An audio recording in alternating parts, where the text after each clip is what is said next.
Glenn Greenwald, welcome to the program. Great to be here. So it's been a torrent of incredible information over the last several days. Can we expect any more in the same vein?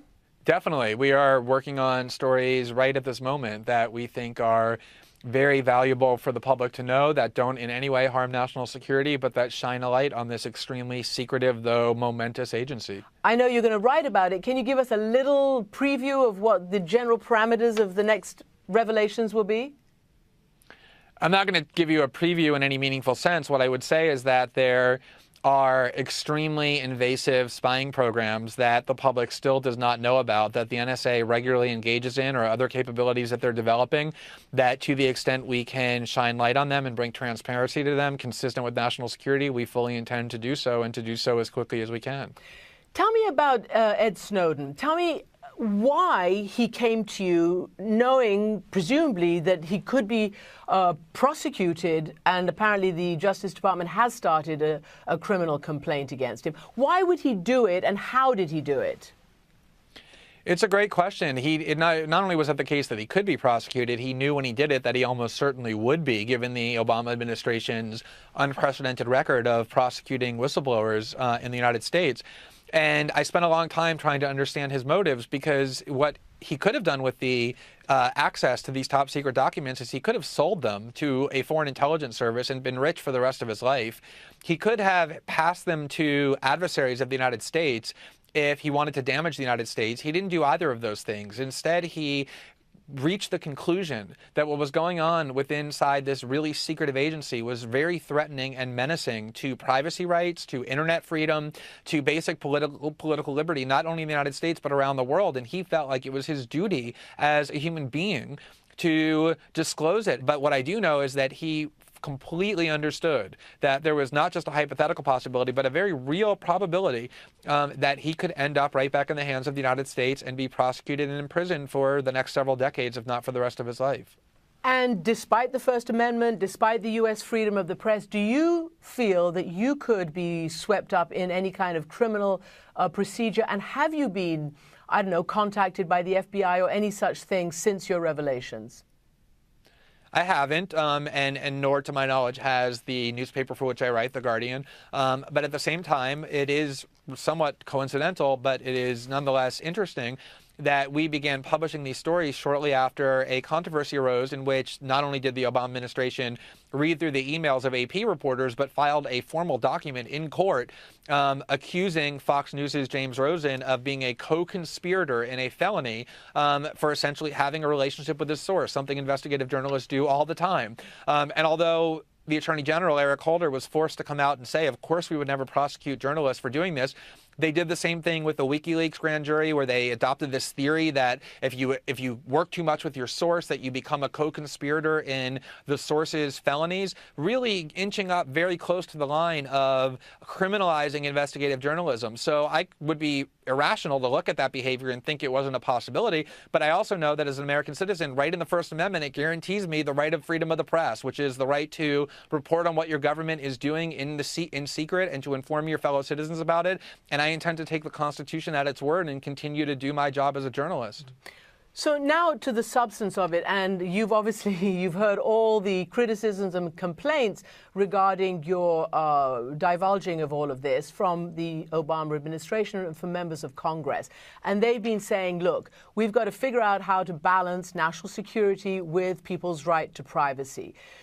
You started talking to me about, revelations being consistent with national security. Did that come into your thinking, and do you feel that by revealing these procedures that you could tip off, foreigners who want to do your country harm? I think that suggestion, the latter one that you just referenced, that has emanated from national security officials inside the Obama administration, that we have somehow tipped off people who want to do the United States harm, the people that the government calls terrorists. I think that suggestion is so ludicrous that it's actually an insult to the intelligence of the people at whom it's directed. Every single terrorist in the world who deserves that name has been completely aware for many years that the United States wants to read their emails and listen in on their telephone conversation and otherwise surveil their communication. Any terrorist who's unaware that the government wants to do that is a terrorist incapable of writing his own name, let alone detonating a bomb successfully on American soil. Does it, though, affect your calculation, or do you have a comment to make on the fact that they say that they stopped the terrorist Najibullah Zazi from blowing up the subways in New York precisely by using this kind of information that they found using this system that you've divulged? I mean, are you willing to agree that sometimes it actually does work and there are terrorists who may be stupid enough to put their plans out on telephone and in other such ways? Here's why I reject that. When the New York Times back in 2005 exposed the fact that the Bush administration was spying on Americans without the warrants required by law, the Bush administration made that same claim. This program has worked. We have detected all sorts of terrorists. And the reason that never made any sense is because nobody is suggesting that the government shouldn't be eavesdropping on people. The question is whether they should be eavesdropping on people with warrants or without warrants. So if the government has some indication that somebody really is involved in a terrorist organization or involved in any way in plotting against the United States, all they need to do is go to the FISA court or go to any court, present evidence of this, and then get a warrant to eavesdrop on their conversations. The same is true for this bulk phone record. If you think metadata, which is what they're collecting, the numbers you call, the numbers who call you, the duration of the call, where you are when you make the call, if they think that information is valuable, they should be collecting that information only on the people about whom there's reason to believe there's actually evidence that they've engaged in wrongdoing, not about every American, regardless of who they are. That's the nature of the Constitution, that there shall be no searches and seizures unless there are probable cause warrants to believe they've done something wrong.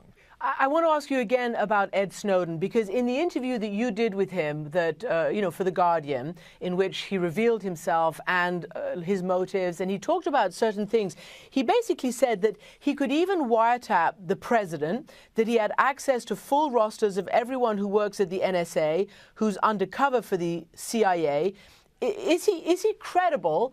And how many people like him, do you think, have that kind of access? I mean, to say that they could wiretap the president is pretty out there. Well, listen, what he's saying is very, very basic. And anyone in the NSA or who has studied the NSA will tell you that it's absolutely and unquestionably true. And the reason for that is that the NSA essentially is a ubiquitous surveillance system. It sucks up all telephone calls and emails being sent in the United States. Just 3 years ago, the Washington Post reported that every single day, this is what it said in the Washington Post in 2010, every single day, the NSA collects and stores 1.7 billion emails and telephone calls made by, in between, and among American citizens. They suck up everything. So if you are, that doesn't mean they go and read everything. It doesn't mean they're reviewing everything. It means that they're storing it. So if you are someone who has access to an NSA facility, and the NSA has 20,000 employees, plus another 40 or 50,000 like Snowden who work for private contractors who have clearance to access these systems. If you're somebody cleared with the kinds of authority that he had, and he was a high school dropout, not very high level, who can access these systems, you can spy on anybody that you want. I want to play you this little bit of a snippet of an interview from Senator Feinstein regarding this, and I want to get your reaction afterwards. The program is essentially walled off within the NSA. There are limited numbers of people who have access to it. The only thing taken, as has been correctly expressed, is not content of a conversation, but the information that is generally on your telephone bill, which has been held not to be private personal property by the Supreme Court. So two things there. One, the content that she's talking about, or the data that she's talking about, she says is being deemed to be not private. And the other thing, the walled off nature of this. You basically saying that she's wrong. Well, first of all, let's look at that first part of what she said. The idea that all this information is what's on your telephone bill. That's just not true. Not only does it have the documents that they're collecting, not only does it have every phone number that has called you and every number that you've called and the duration of the call, both internationally and locally, it has information about the kind of telephone that you use, what tower your mobile phone is being conducted through so that it is possible to trace your physical location at all points along the way in this call. what this is called is metadata, and every surveillance expert practically now, and it's quoted in the New York Times and the New Yorker this week, says that it's actually more invasive to have metadata collection than even to listen to the content of your calls, because of the picture that the government is able to build and understand about what it is that you do and who you are. So in this digital age, that metadata only gets more and more revealing. So this innocuous description that Senator Feinstein gave of, oh, it's just the things on your telephone bill, even if that were true, that's invasive enough. Why should the government know every person we're calling and every person calling us? But it's actually much more than that. As for it being walled off, all I would say is that I just sat and looked through over the last week all sorts of top secret documents that were accessible to a relatively low level outside contractor who was tasked to the NSA through Booz Allen and the Dell Corporation. So you just make your own assessment about whether or not the NSA systems, all this data they're collecting, seems secure when there are tens of thousands of people with unfettered access to this system. So, is this kind of sweeping surveillance happening in other democracies around the world? I'll ask Glenn Greenwald when we come back. But before we take a break, what do the numbers tell us about judicial oversight of America's foreign surveillance system? From 1979 to 2012, the special court that is charged with watching the nation's watchdogs received almost 34,000 surveillance applications from the U.S. government. According to the Justice Department, only 11 of those applications were rejected.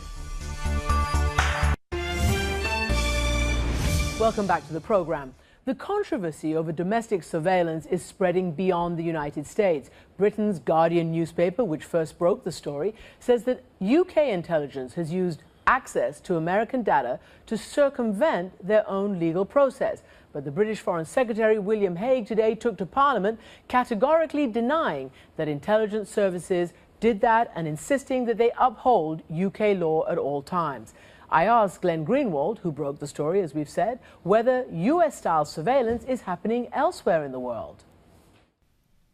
There is extensive cooperation on the part of the U.S. government and many of its allied governments around the world, not necessarily with PRISM, which does seem to be primarily, if not exclusively, a domestic program, but with regard to most of, or at least a vast bulk of, their spying capabilities. They have a name for their closest allies in these spying activities called Two Eyes, which includes 4 other allies, which is the UK, Canada, Australia, and New Zealand. And then they have a lesser level of partners called Three Eyes, or third party, which includes about a dozen and a half other governments that cooperate extensively with the NSA. That is one of the points that I think is important, is that the NSA is not only building a surveillance net around the United States, although it is doing that. This is a global surveillance system that is being led by the NSA, but has the cooperation of governments around the world. The ability to surveil your own citizens is an incredibly significant and menacing power. It is one of the first powers that every single tyranny obtains for itself. When you have the ability to know everything that citizens are doing and saying and how they're behaving and what they're doing with one another, you have the ability to really shield yourself from any real kind of accountability. And that's one of the things that makes this worldwide surveillance system that's being more or less secretly built so dangerous and so deserving of real debate. After all of this, are you as amazed as I am that with all of this dragnet, somehow the Boston Marathon bomber got through, that Tamerlan Tsarnaev, who had plenty of indicators that he may be up to no good on the internet and elsewhere, got through this dragnet? I mean, it's a great question, you know, and there are all kinds of other horrible crimes that have taken place in the United States over the last years, massacres and mass shootings, where there were all sorts of signs that the person was criminally disturbed and unstable and storing guns and the like, that the NSA also didn't collect. There's a member of Congress who's really quite brilliant named Rush Holt, who was a physicist before he entered the Congress, who has been making the point for many years that as the more the NSA collects about all of us, the more information they collect about innocent Americans, the less able they are to actually prevent terrorist attacks, because at some point it becomes not just diminishing returns, but counterproductive. They have so much information that they don't even know what they have anymore, and they can't put it together. Remember that the 9/11 Commission made clear that the United States government had in its possession enough evidence to have alerted it to the existence of the 9/11 attack and simply never, in its words, connected the dots. The problem was never that they weren't collecting enough information. The problem is that they just don't know what they have. And the more they become obsessed with sweeping up billions of conversational data points every day and expanding that surveillance net, the less able they're going to be to achieve what the ostensible purpose of this program is, which is to stop things like the Boston Marathon killing, which they utterly failed to do.